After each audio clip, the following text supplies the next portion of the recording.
लगाण वर्षा बलांगीर समलेश्वरी मंदिर में पशिला पानी मां गर्भगृह पशिची ड्रेनेज पानी पुणी एथजु मां संध्या आलती अधारू बंद होता दीर्घ 3 घंटा धरी पानी मंदिर भितर रही मंदिर आलती कमिटी और पूजा पानी पूजक माने पानी निष्कासन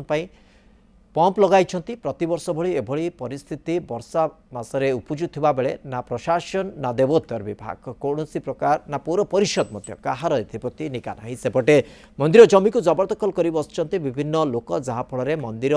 काम सहित ड्रेनेज व्यवस्था बाधा सृष्टि होती समस्ते आखि बुझी देइथिबा बेले असंतोष वृद्धि पाइबार लगी वर्षा है आम आलती भी देनी पार्लु आज मार गर्भगृह रे पूरा पीठ तक मार ऊपर पैन जीला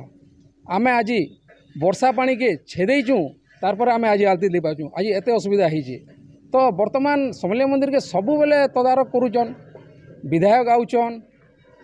म्युनिसिपालिटी चेयरमैन आउचन देवोत्तर डिपार्टमेंट रु आउचन तथापि भी ये समस्या सबु वर्ष देखा पाऊँ बलांगीर समलेश्वरी मंदिर रे।